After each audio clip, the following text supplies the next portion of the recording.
They all knew that I was adopted, Right. but none of them wanted to talk to me about this.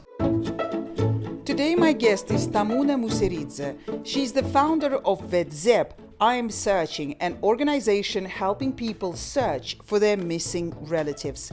It has hundreds of thousands of followers on Facebook, and Tamuna has become a TV celebrity in her native Georgia, where a shocking baby trafficking scandal involving thousands of babies stolen at birth took place over decades. Tamuna has so far helped more than 700 people reunite with their lost parents. I know that I'm in the right place. I know that this was my calling. But she has yet to find her own biological family.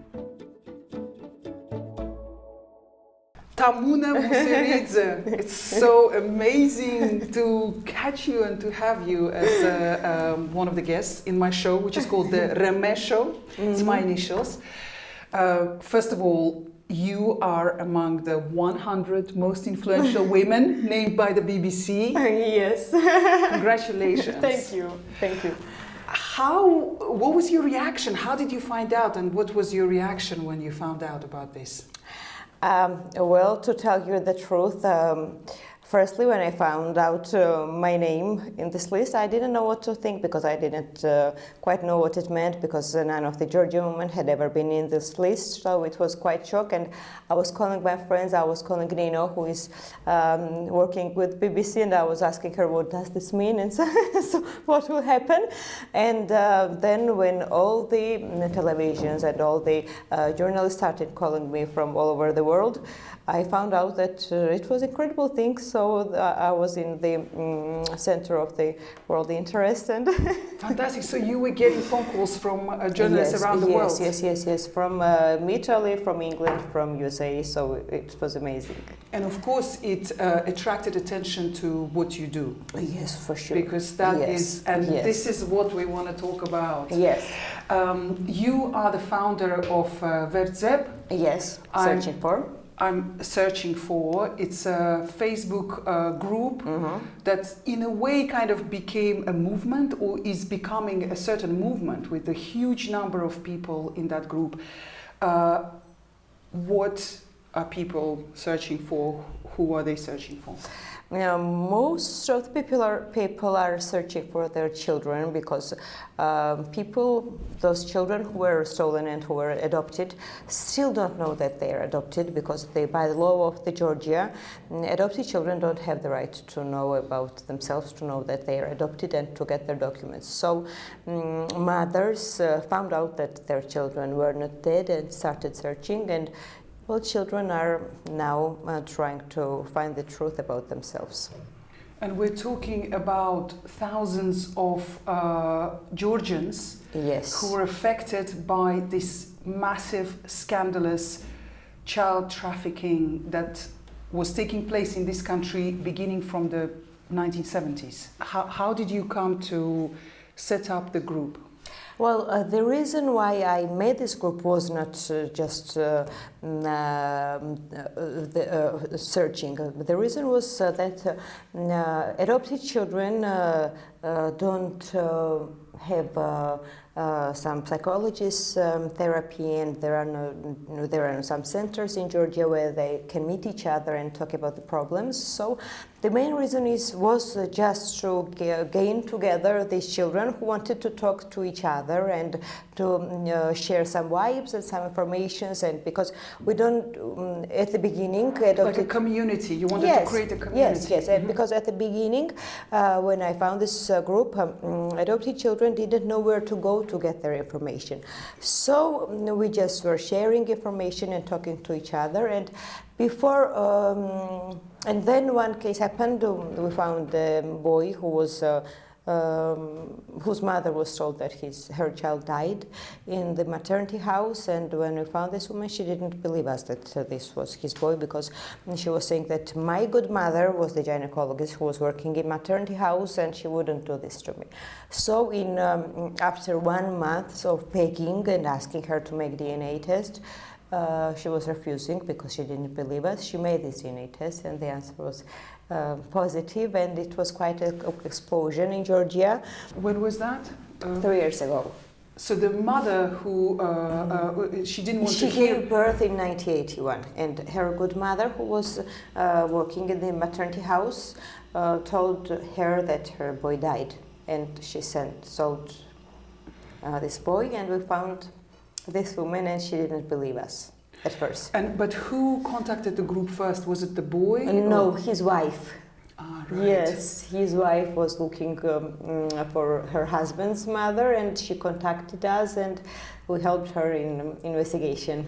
So the wife of this man, she when she heard about the group, I'm searching for. She knew the story of her husband. What was the story of her husband? How did it? Yes, she knew that his mother just sold her because she was an unmarried woman who gave the birth to the child, and she didn't want to keep him. Right. So the story that was told to her husband was that he was adopted. Yes, yes, and he was sold by the mother.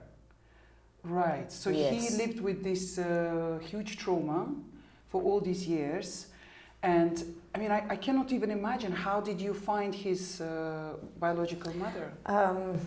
His adopted mother said the name and surname of the woman who sold the child to her. So we went to this woman and asked for help. She refused at first, but she is a very well-known woman in Georgia, and this man's wife said that I will write everywhere that it was you, and your career will end soon. And so she didn't have the other way, and she said the name, and that's how we found her. Wow. So she was refusing to do the DNA test, and then she's done it, Yes, after 1 month of begging. and it matched. Yes, for sure. 99% it was mother and son. What was the reaction of the woman? What was the reaction of the boy or son? I can show you the video. When they did this DNA test, this man flew away because he was immigrant. He just came to make this DNA test. He went away, and when the results came, he wasn't in Georgia. He flew back in Georgia, and they met again in airport, and it was amazing because everyone was crying, not only mother and son, but everyone who saw that, and everyone was asking why are they crying so much. And then I literally, like, I just have this like goosebumps, you know, from these stories. It's just unbelievable, isn't it? And you have connected how many families so far? Like this more story? than 700 already. 700? Yes, In how many years? in 3 years. Oh my goodness, that's incredible. So how does it make you feel when you have this outcome, you know, and it's success, the DNA matches, and the people meet, the mother and the lost child? Well, at first I was crying with them, but now I'm used to the scene, and it doesn't affect on me the way it affected 2 or 3 years ago, because now I'm looking more rational about this thing, and I'm thinking about this. I'm feeling more happier.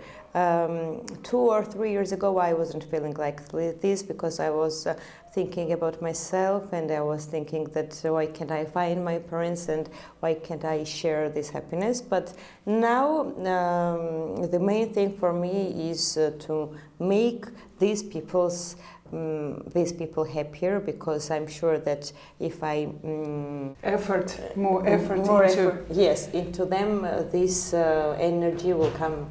One day, this energy will come back to me. Of course. Can you imagine 700? I cannot even imagine. That is so many families that you have, like, literally your group helped to reunite more than 700 families so far. Yes, but not all of them were successful. Yes, unfortunately, not all of them were successful, and not all of them were sold from the hospital. Some of them were sold by the parents and by the mothers. I mean, it's such a huge theme to talk about.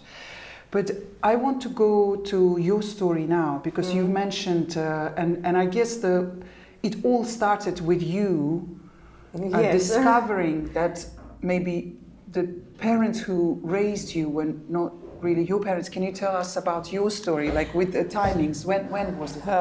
It was in 2016 when my mother died. I found the documents in her box, and I found the second birth certificate, and so it wasn't real. So I went to the justice house, showed my first birth certificate, then the second, and they said that none of them are real. What was the difference between the two? Months. In one was written 10th of October, and in second was written 10th of August. They asked me to go to maternity house and to take my mother's pregnancy documents, and when I came to the maternity house, they said that this woman has never given the birth to the child. Right. But I still didn't believe that I was not their biological child, because I have never felt some different way. And I started calling my relatives, my mother's and my father's friends, asking them for help. But the saddest part and the strangest part was that they were refusing to talk to me. They didn't want to answer the questions, and I didn't know why were they so aggressive to me, because I didn't know anything. But they were scared. They were scared to tell the truth, and my mental breakdown was getting worse because I couldn't get the answers. I couldn't understand why was this happening to me. And So nobody, Georgian families, usually you have big families, lots of relatives. You were approaching different members of your family, and do you think they know the truth? They all knew that I was adopted, Right. but none of them wanted to talk to me about this. Mm-hmm. They were waiting for each other. And Who will make the first step? Yes, Right. yes. And I called my mother's friend's daughter. I asked her to meet each other, and I said, Nino, I know everything, so please tell me, what do you know? But I didn't know, I just... Okay, Yes. good one. Yes, and she said, oh, who told you that? And I said, please, I don't want to talk about this, just tell me what do you know. And she started talking. She said that when I was born, after 1 month, you were born, and they brought you to the house, but I don't exactly know who they were, so I know that you were adopted. This was the first day when I found out the truth. And how did that make you feel when you I don't remember that day. I don't remember how I came to my house, what was I saying, what was I doing. I was so shocked that I didn't know what to do. And then I called my godmother, who had brought me from the maternity house, and she couldn't refuse, and she said, okay, come to my house and let's talk. And then she said that me and your aunt went to the maternity house, we paid the doctor the money and took you from the hospital. You were only 3 days, and it was the night we were waiting in the street. The doctor came in the street and gave us the child.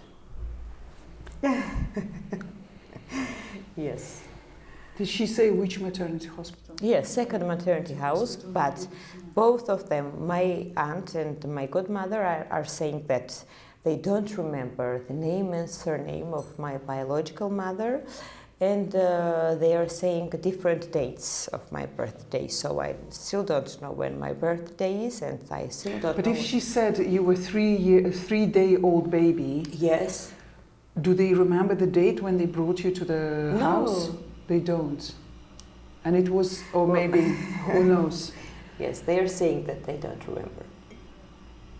It's just so tragic, isn't it? Like, I cannot, like, as a mother, like anyone who's given birth, like how is it possible that, but of course we're talking about Soviet times when, you know, you have this picture of all babies lying in one big room, you know, wrapped up. Yes. I mean, now in modern days, we give birth, babies straight on us. We're not giving it to anybody. But back then, it was a different system. Why was it happening, do you think, now that you've spent so many years connecting families, trying to understand your own history and background, and still looking? Why was it happening? Like, what is the explanation? Of black market of the children? Yes, like why was it happening at this horrendous scale in Georgia? I think it was happening because it was and is a big trouble and a big problem to adopt a child officially. So these mothers and parents had to avoid official sites, and they had to go straight to the hospital and to maternity house. And that's why the doctors were making money. Yes, they were selling babies straight from the maternity house. In Georgia, if you don't get pregnant in 1 year, it means that woman has the problems, not the man. Just woman has the problem, so she has to go to the doctor. The man wasn't going to the doctor because the man can't have the problem. So in 1 year, the family was taking the baby from maternity house, and they were putting, women were putting pillows under the clothes, so everyone should think that she was pregnant. These women were going to maternity houses, they were paying the doctors money, and they were lying in the hospitals, and their friends were coming, and all they were thinking that she gave birth. Oh my God. Yes, it was like a theater. Yes, yes. Just because society was expecting women to get pregnant straight away. Yes. And if there was some fertility issues, it was like a big taboo. Oh, no. So the easiest way was to give some money and buy somebody else's child. There are too many families which have their first adopted child and second, third, and fourth are their biological children, but they don't know that they are adopted. It's some kind of taboo, and still in this century, adopted parents don't tell the truth to the children. I don't know why. In Georgia? Yes, in Georgia. One thing I'm trying to understand is why parents, like, look, you have your children, right? I had mine. If a doctor tells you your child died, like, do you just say, okay, you're devastated, but then you go home? Don't you want to see the yes, evidence? That's the main question. Hold the baby, bury the... That's the main question. Everybody is asking this. But in Soviet Union, at first, mothers didn't have the right, well, the doctors were saying that you don't have the right to see the baby and to take the baby. It's the law, and the doctors are burying the body of the child in the hospital cemetery. Most of the people who were asking for the baby's body were told that they didn't have the right. Some of the fathers who were fighting for their dead child's body were taken to the police department until they sent mother to the houses. So they had the time to make all the documents, and some of them were given the empty coffin, because we have some cases where now they open the coffin and it's empty. There's nothing inside, yes. No bones. So it suggests that this whole network, it was like systemic network with doctors, maybe organized crime also, police. The lawyers, the judges, right. Notaries, doctors. Where are all those people now? Who's looking for them? The people who were involved? No one. They are still here. And most of them still are on a very high position in Georgia's government. Right. It's yes. really, really yes. shocking, isn't it? Yes, and I think that's the main reason why the investigation has paused and nothing is happening. Because the Georgian government started the investigation. Yes, 2 years ago. But nothing is happening. They haven't. Did they interview anyone? Did they interview you? Yes, but I don't know who else they interviewed. They are not giving us answers.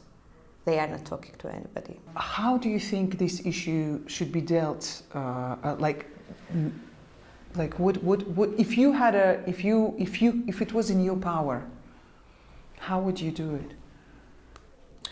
I think that the main reason of BBC 100 Women for me is that our government will see that the other countries are interested in the investigation, that they are asking questions, and I hope that they will be ashamed not of the Georgian people, but from the countries who are interested in asking this question, why nothing is happening. If I had the right to change something, at first I would, everybody knows the names of these people who were involved in these cases. I would talk to everyone, and I would ask them to give us these documentations of these children who were sold. You think they exist somewhere? Yes, of course they exist. Right. Yes. So you see it more like an international effort, because Yes. of course children who were sold or trafficked also outside Georgia, right? From 1993, after the Soviet Union Collapsed? collapsed, they started selling children abroad. Most of the children were sold in Canada and in USA, most of them. So you have now in your group, well, now grown-up adults who are coming and searching for their parents, right? Yes, yes. How like, is it a big part of the group, do you think? No, it's not a big part, because we don't have contacts in USA and in Canada so much, but some of these children, somehow they have friends, Georgians, who live in USA, and they are telling that write to this group and they will help you. We had some cases, but the main problem is that these parents who adopted children from Georgia know that these children are adopted officially. So when they came to Georgia with their documents, when we found these parents who were written in these papers, these people don't exist. Biological parents who are written in these children's birth certificate don't exist. Right. So these children were sold illegally. That's why we can't find them. And the parents who live in USA or in Canada are afraid of the crime, and they don't know what to do, and they are asking us to stay away, and they are saying that they don't want to search anymore because they think that they have done something criminal, and we're telling them that it's not your problem. You haven't done something bad, but they're scared. It just feels like such a complicated issue involving so many countries, so many people who might still be in power. You know, this podcast, actually, my podcast, it is about women who found their calling in life. Do you think what you found yourself in, like in the middle of this huge storm that is happening, is this your calling? Like, and with this success, like, how do you?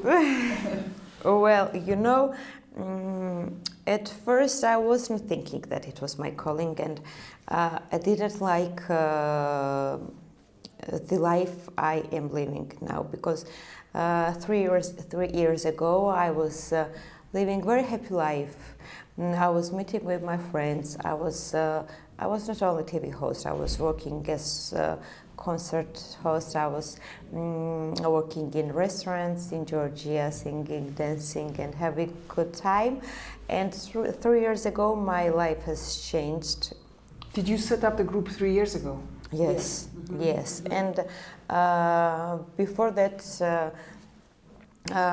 me and my husband and my family was feeling much more happier, because we had no so much problems, so much trouble, and now I have to live the life the people are expecting me to live, and I'm behaving like people are accepting from me to behave. So you feel like you're not living your life, you're living the life that people expect from you, that Yes. that you continue to help them find their families. Yes, because they found the hope in me. You cannot say no. Yes, I cannot say no, because when I look at them, I see that they are hoping to find their children with my help. So when I look at these mothers and when I look in their eyes, I can say no because I see that they are expecting from me that this pain which they are living for this year will go with my help. Right. So you feel like you are taking on board a lot of their pain? Yes, and this was not the life I wanted to live. But I know that I am in the right place. I know that this was my calling because none of the Georgians have done this before, and there should be someone who will take responsibility for this and will open these cases. I love this word in Georgian. Pasuhigebloba, no? Pasuhigebloba. Pasuhigebloba is such a long word, but responsibility. So you feel that responsibility. But uniting 700 families and still looking for your own story. You said earlier that it gives you this energy, like when you are dealing with these cases, you feel energized by it. Yes, of course I feel energized, but you know, if I have found my parents 5 or 6 years ago, I would not have started this job or this group. I would never do this. But maybe this is the reason why I have not found them. You'll find your parents. Yes, I will. Of course I will find them. After reuniting so many more. Tamuna, it's absolutely incredible story, and there are so many more questions I would love to ask you about the cases, about people that you have reunited, and I feel like this conversation is only the beginning, and that we will meet again. And I would love to open the floor also to the listeners, to the viewers, to ask their questions. And I'll come back to you with more. Okay, thank you. Thank you so much. Thank you so much.